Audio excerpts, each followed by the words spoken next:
Le journal Geneviève Bognon.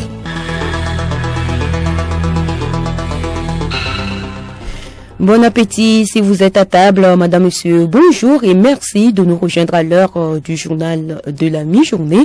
Au sommaire, le recensement électoral prend fin demain dans la première zone. L'opération a été prorogée de 2 jours par la CENI pour permettre aux citoyens en âge de voter de se faire enrôler. En 2005, ils étaient déjà plus de 15 millions dans le monde, les orphelins du sida. La journée du 7 mai leur est dédiée. Cette journée vise à sensibiliser le public et les gouvernants à la détresse de ces enfants.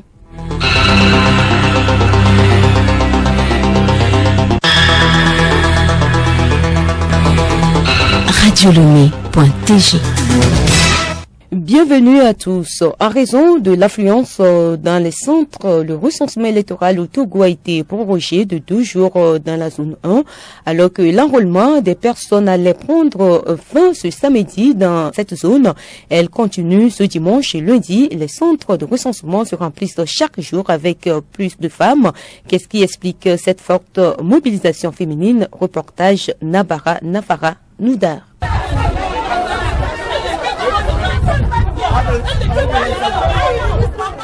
Il sonne 11h30 au centre de recensement d'Aflaogakli à Lomé. Sous le soleil brûlant, on observe assez de monde.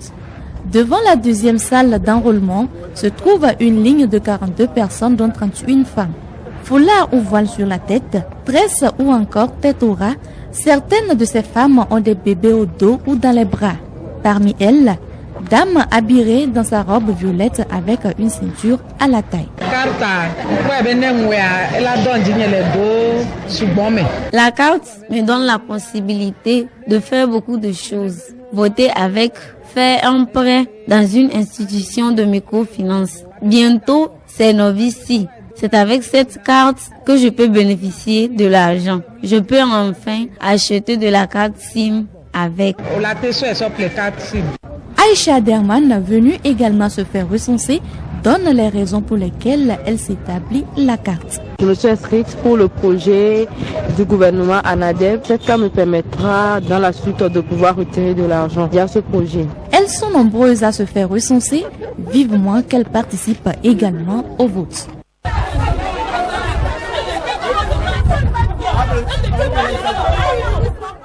Et il faut la paix pour aller voter. Clôture hier à Lomé de l'atelier sur le terrorisme et l'extrémisme violent au sein des pays membres du Conseil de l'Entente. L'occasion a été pour ces pays d'échanger leurs expériences. Idi Ali, secrétaire exécutif adjoint du Conseil de l'Entente. L'occasion nous a été donnée d'entendre des témoignages inspirants des acteurs clés des divers horizons de la société qui sont en première ligne de la lutte contre l'extrémisme violent. C'est le lieu de saluer ici les efforts encourageants de nos États membres et du Ghana qui mènent des actions en vue d'adapter les politiques publiques à l'évolution du fléau et pour apprendre davantage sur les approches novatrices de l'extrémisme violent. Pour que la paix règne dans un pays, il faut aussi la prière. La communauté musulmane du Grand Lomé a un nouvel imam principal. Il a pour nom Imam Agoro Zakari.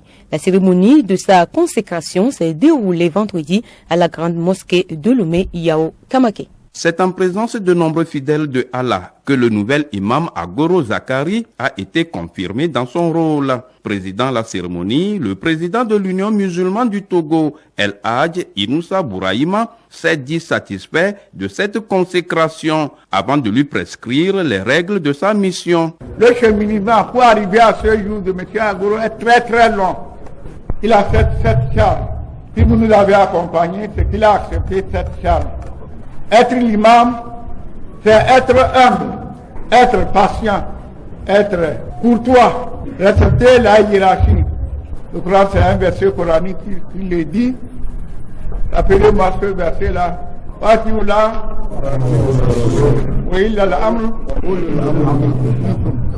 Merci les imams.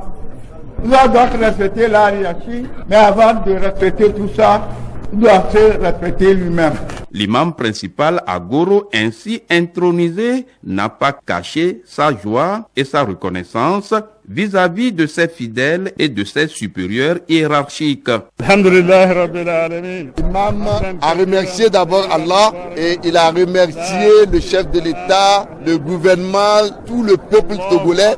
Et il a prié pour le chef de l'État, il a prié pour le gouvernement et il a prié pour la paix dans notre pays et il a prié pour l'unité de notre pays et il a prié pour tous les musulmans de faire un effort de continuer par prier pour notre pays pour que le Togo puisse aller de l'avant et qu'Allah le Tout-Puissant apporte la paix dans notre pays. Il remercie tout le monde. Assalamu alaikum wa rahmatullah.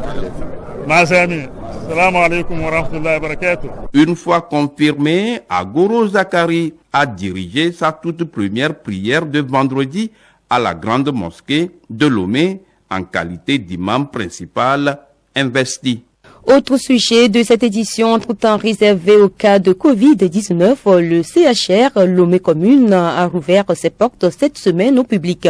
Quelles sont les dispositions qui ont été prises permettant cette réouverture? Le médecin colonel lieutenant Magamazi Atafei en parle dans cette édition. Rendez-vous en fin du journal. La journée mondiale des orphelins du sida est observée ce 7 mai, une journée organisée pour sensibiliser le public et les gouvernants à la détresse des orphelins du sida. Emmanuel Amegblamé. Focaliser l'attention du public et des médias sur la détresse de ces enfants vulnérables et les conséquences de leur désocialisation. L'association François-Xavier Bagnou invite les médias à soutenir cette coalition mondiale de solidarité et invite les jeunes à participer à la campagne de la JMOS à travers diverses manifestations. La JMOS, ce sont les actions en France, en Suisse et à travers le monde. Faire du lobbying pour que les gouvernements considèrent ces enfants vulnérables comme une priorité et que des mesures urgentes soient prises pour les réintégrer dans la société. L'association François-Xavier Bagnou lance un appel aux maires et élus politiques. À ce jour, 664 maires et élus de 40 pays ont signé la proclamation de la JMOS, engageant symboliquement leur région sur la voie du respect des droits de ces enfants. L'alliance du plus grand nombre de villes est un gage de crédibilité pour influencer les gouvernements afin qu'ils respectent et mettent en œuvre les normes internationales de protection des droits de l'enfant. Le journal Geneviève Bognon. À l'étranger, dans l'est de la République démocratique du Congo, les inondations et glissements de terrain provoqués par de fortes pluies jeudi dernier ont fait au moins 203 morts selon un nouveau bilan dans la province du Sud Kivu, a annoncé un responsable administratif hier samedi. Mais ces intempéries ont également fait des dégâts dans d'autres régions. Au Tchad, le gouvernement tente de faire face à la grave pénurie de carburant. Une opération de maintenance de l'unique raffinerie du pays qui a commencé il y a plus d'un mois serait en cause dans cette pénurie. Et puis, les discussions pré-négociations doivent commencer à Jeddah à propos du conflit au Soudan.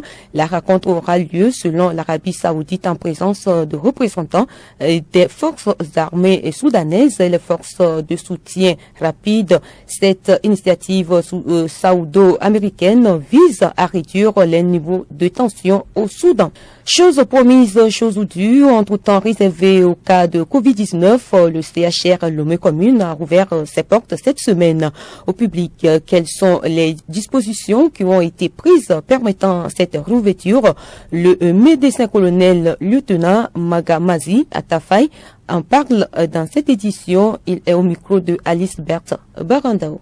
Bonjour, monsieur le directeur. Bonjour, madame. Alors voilà, l'hôpital est ouvert depuis quelques jours. Monsieur le directeur, quelles sont les dispositions prises pour la réouverture de ce centre de soins? Merci pour la question. L'hôpital, pour pouvoir ouvrir dans des conditions optimales, et de sécurité sanitaire a été réadapté pour répondre à des normes de qualité en matière de soins et en matière de prise en charge de malades pour recevoir tout type de malades. Donc tous ceux qui sont malades, quel que soit le problème de santé dont ils souffrent, ils peuvent venir, ils seront accueillis et soignés. Le CHR Lomé Commune est un hôpital de type intermédiaire, comme on le dit communément dans la pyramide sanitaire togolaise. C'est un hôpital situé au-dessous des CHU. C'est-à-dire que nous référons chez nous les malades vers le niveau supérieur qui est les CHU. Et cet hôpital, le CHR Lomé Commune, couvre la région du Grand Lomé, mais toute personne peut venir nous fréquenter en cas de besoin. Voilà, c'est bien.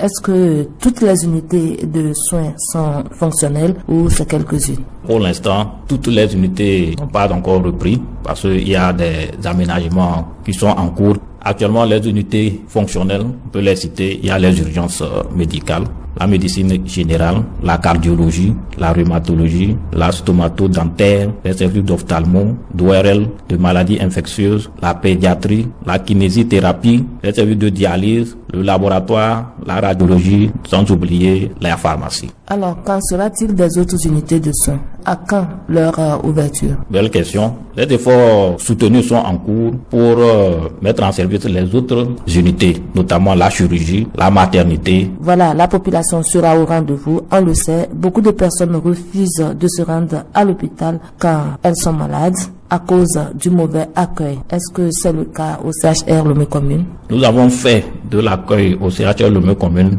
un de nos objectifs primordiaux en formant le personnel pour assurer un bon accueil, une bonne écoute et une bonne prise en charge des malades. Et des dispositions sont prises pour sanctionner tout personnel qui présenterait des écarts dans la prise en charge ou dans l'accueil de nos patients. Merci beaucoup pour ces dispositions. C'est une particularité pour le CHR de bien accueillir les malades. Alors, dites-nous donc les autres avantages à venir au CHR Lomé Commune. Évidemment, notre hôpital se distingue sur certains points. Notamment, lors de Covid, l'hôpital a bénéficié d'une rénovation de ses différentes unités et de nouveaux équipements ont été aussi dotés pour répondre aux besoins de la population. De même, le cadre a été assaini pour rendre un hôpital vraiment agréable, accueillant, apaisant et propre pour nos patients.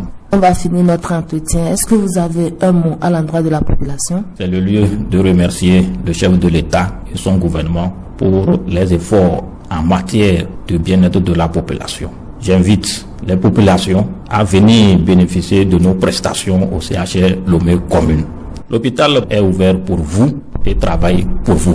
Merci beaucoup, monsieur le directeur. Merci beaucoup, madame.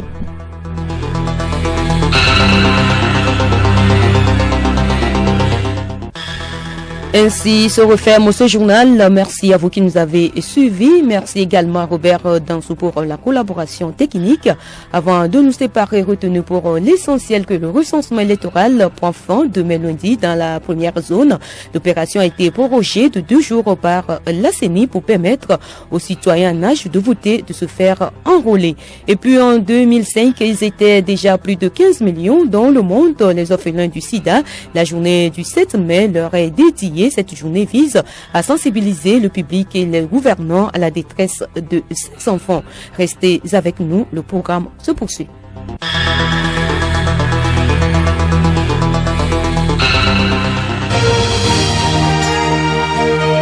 Radio Lomé, boîte postale 434, email radiolomé@radiolomé.tg.